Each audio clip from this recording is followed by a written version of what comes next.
আমার শাশুড়ি রহিমা বেগম আমার ৩৮ সপ্তাহের ভারী গর্ভের দিকে একবার তাকিয়ে আমার স্বামীকে বললেন, দুটো দরজা তালা বন্ধ করে দাও, ওকে একাই সন্তান প্রসব করতে দাও। তারপর নির্লিপ্ত ভঙ্গিতে বেরিয়ে গেলেন একটি বিলাসবহুল ভ্রমণে, যার প্রতিটি খরচই বহন করেছিলাম আমি। ৭ দিন পর তারা ফিরল রোদে পোড়া উজ্জ্বল মুখ, ঠোঁটে হাসি আর কেনাকাটায় ভরা ভারী সুটকেস টেনে। কিন্তু ঘরের দরজাটা সামনে এসে তারা বুঝলো, এমন এক সীমা তারা অতিক্রম করেছে যেটি আর কোনোভাবে সংশোধন করা সম্ভব নয়। প্রথম প্রসব বেদনার ঢেউটি এতটাই তীব্র ছিল যে আমি বসার ঘরে সোফায় কুঁকড়ে পড়ে গেলাম। ঠিক তখনই রহিমা বেগম তার শেষ সুটকেসটি বন্ধ করছিলেন। এইসব ছোটোখাটো নাটক দিয়ে আমাদের ভ্রমণ নষ্ট করো না, তিনি শীতল কণ্ঠে বললেন। একবারও আমার দিকে ফিরে তাকালেন না। আমার নাম রূপালী, আমি তখন ৩৮ সপ্তাহের গর্ভবতী। আর যে বিলাসবহুল ভ্রমণে সেদিন সকালে আমার স্বামী মিস্টার ইয়াসিন, তার মা রহিমা বেগম এবং তার বোন রেশমিকা রওনা হচ্ছিলেন, তার প্রতিটি খরচই বহন করেছিলাম আমি। যাত্রার ভাড়া আমার, অতিথিশালার খরচ আমার, এমনকি যে ব্যাংক কার্ডটি দিয়ে তারা কেনাকাটা, আহার ও তথাকথিত জরুরি ব্যয় নির্বাহ করেছিল, সেটিও ছিল আমারই। আমি সাহায্যের জন্য অনুরোধ করলাম, কিন্তু কেউ এগিয়ে এলো না। মিস্টার ইয়াসিন নিখুঁত পোশাকে দাঁড়িয়েছিলেন, যেন তিনি কোনো আনন্দ ভুজে যাচ্ছেন।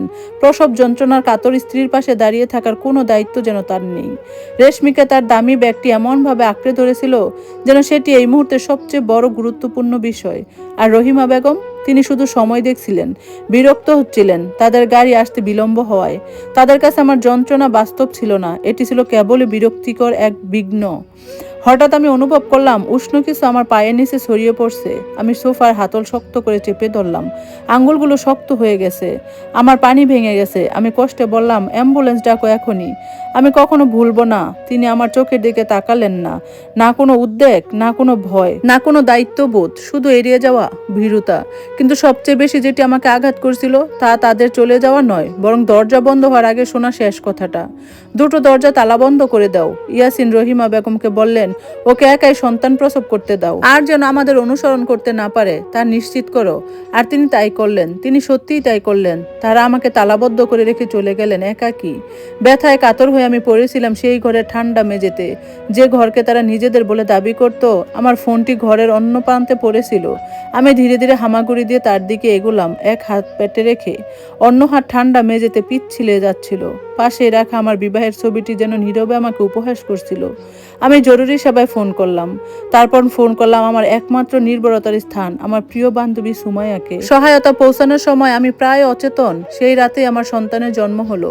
হাসপাতালের শয্যায় বসে আমি যখন আমার নবজাতককে বুকে আগলে রেখেছি, ক্লান্ত, কাঁপতে থাকা, ভাঙ্গা হৃদয়ে সব কিছু বোঝার চেষ্টা করছি, ঠিক সেই সময় তারা আনন্দে ভ্রমণ করে ছবি তুলছে, কেনাকাটা করছে, হাসছে, যেন আমার কোনো অস্তিত্বই নেই। পরদিন সকালে ব্যাংক থেকে একটা বার্তা এলো, ভ্রমণস্থলে বিপুল অর্থ ব্যয় করা হয়েছে। আমি রাগ অনুভব করিনি, আমি অনুভব করেছিলাম আরো গভীর, আরো শীতল এক উপলব্ধি।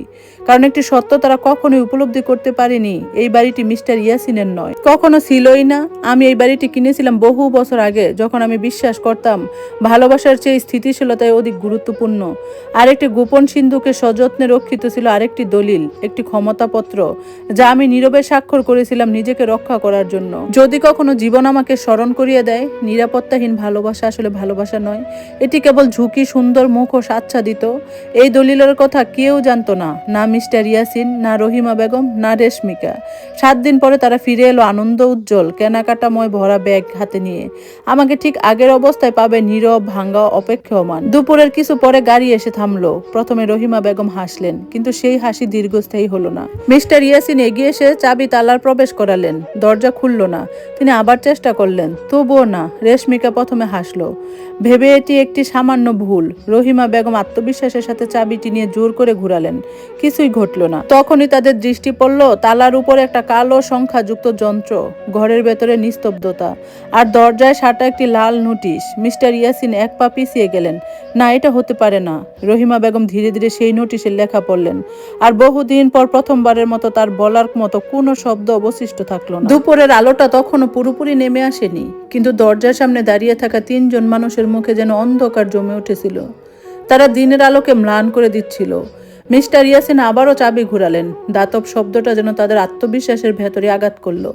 দরজা খুলল না। রেশমিকে বিরক্ত হয়ে বলল, চাবি ঠিক আছে তো, তুমি কি ভুল দরজা খোলার চেষ্টা করছো? রহিমা বেগম ঠোঁট চেপে বলল, এটা নাটক, ভেতরে ঢুকলে সব ঠিক হয়ে যাবে। কিন্তু দরজার কোনো নাটকের অংশ ছিল না।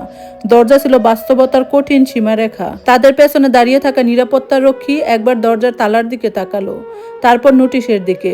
তার মুখে কোনো আবেগ ছিল না, শুধু কাজের নির্লিপ্ততা। রহিমা বেগম ধীরে ধীরে এগিয়ে গেলেন, নোটিশটা ছুঁয়ে দেখলেন। কাগজটা সাধারণ হলেও তার ভেতরের কথাগুলো ছিল অস্বাভাবিক ভারী। তিনি পড়তে শুরু করলেন, প্রতিটা শব্দ যেন তার আত্মবিশ্বাসের ভিত নাড়িয়ে দিচ্ছিল। এই সম্পত্তি আইনগতভাবে হস্তান্তরিত এবং নতুন মালিকের নির্দেশ ছাড়া প্রবেশ সম্পূর্ণ নিষেধ।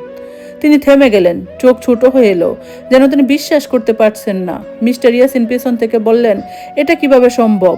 তার কণ্ঠে একবার প্রথমবারের মতো অস্থিরতা। ঠিক তখনই পেছন থেকে একটা গাড়ি এসে থামলো। একজন আইনজীবী নামলেন, হাতে ফাইল, চোখে শান্ত ধীরতা।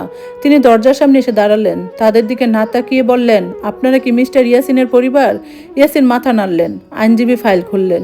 এই সম্পত্তি এখন আইনগতভাবে রূপালীর নামে এবং গত 7 দিন আগে তিনি একটি পাওয়ার অফ অ্যাটর্নি সক্রিয় করেছেন, যার মাধ্যমে পূর্বের সকল ব্যবহার বিধি বাতিল করা হয়েছে। রহিমা বেগমের মুখ শক্ত হয়ে গেল। অসম্ভব, তিনি ফিস ফিস করে বললেন। এইবারই তো। আইনজীবী তাকে থামিয়ে দিলেন, শুধু শান্তভাবে বললেন, আপনারা এখানে আর প্রবেশ করতে পারবেন না। নীরবতা নেমে এলো। নীরবতা কখনো কখনো চিৎকারের চেয়েও বেশি ভয়ঙ্কর। রেশমিকা প্রথমে হেসে উঠল, কিন্তু সেই হাসি খুব দ্রুত মিলিয়ে গেল, কারণ এটি কোনো ভুল বোঝাবুঝি ছিল না, এটি ছিল সিদ্ধান্ত। এদিকে শহরের অন্য প্রান্তের হাসপাতালের কক্ষে রূপালী জানালার পাশে বসেছিল, তার কুলে নবজাতক। শিশুটির নিঃশ্বাস ছিল হালকা, কিন্তু তার ভেতর ছিল এক নতুন শক্তির জন্ম। তার ফোনে একের পর এক নোটিফিকেশন আসছিল, ব্যাংক স্টেটমেন্ট, আইনি নথি, সম্পত্তির পরিবর্তনের নিশ্চিত বার্তা। সে শান্ত ছিল, অদ্ভুতভাবে শান্ত। তার বান্ধবী সুমাইয়া পাশে বসে বলল, তুই সত্যিই সব বদলে দিলি? রূপালী জানালার বাইরে তাকিয়ে বলল, আমি কিছু বদলাইনি, আমি শুধু সত্যটা প্রকাশ করছি। সুমাইয়া কিছু বলল না, কারণ সত্য কখনো চিৎকার করে আসে না, সত্য আসে নীরবে, সময় মতো। সেদিন সন্ধ্যায় ইয়াসিন বাড়ির সামনে বসেছিল। প্রথমবার তার মনে প্রশ্ন এলো, সে কোথায় ভুল করছিল? তার মা বলছিল এটা সামান্য নাটক। সে বিশ্বাস করেছিল, তার বোন হাসছিল, কিন্তু সে একবারও ভেবে দেখেনি যাকে সে অবহেলা করছে সে কতটা নিঃশব্দে নিজের পৃথিবী গড়ে তুলছে। রাত নামার সাথে সাথে পরিস্থিতি আরো পরিষ্কার হয়ে গেল। বাড়ির বিদ্যুৎ সংযোগে নতুন নাম, পানির সংযোগে নতুন অনুমোদন, ব্যাংক অ্যাকাউন্টে সীমিত প্রবেশাধিকার, সবকিছু ধীরে ধীরে তাদের হাত থেকে সরে যাচ্ছিল। রহিমা বেগম প্রথমবারের মতো চুপ হয়ে গেলেন। তিনি জীবনে বহু সিদ্ধান্ত নিয়েছিল, বহু মানুষকে নিয়ন্ত্রণ করেছিল, কিন্তু এই নীরব পরিবর্তন তাকে থামিয়ে দিল। রেশমিকা ফিস ফিস করে বলল, ও আমাদের সাথে এটা করতে পারে না, কিন্তু বাস্তবতা কোনো অনুমতি নিয়ে আসে না। রূপালী তখন শিশুটিকে কুলে নিয়ে ধীরে ধীরে বলল, যে মানুষ আমাদের দরজার বাইরে রেখে গিয়েছিল সে কখনোই বুঝেনি দরজা শুধু ভাঙা যায় না, বদলানোও যায়। তার চোখে কোনো রাগ ছিল না, ছিল শুধু শেষ হয়ে যাওয়া সহনশীলতার শান্ত সমাপ্তি। রাত গভীর হতে থাকলো, আর শহরের অন্য প্রান্তে একটি পরিবার প্রথমবার বুঝতে পারল তারা যেটা অবহেলা ভেবেছিল সেটাই ছিল তাদের পুরো আশ্রয়। ধন্যবাদ সবাইকে। গল্পটা কেমন লাগলো অবশ্যই জানাবেন, আর এই গল্পের বাকি অংশ শুনতে সাথেই থাকবেন। আজকের মতো আল্লাহ হাফেজ।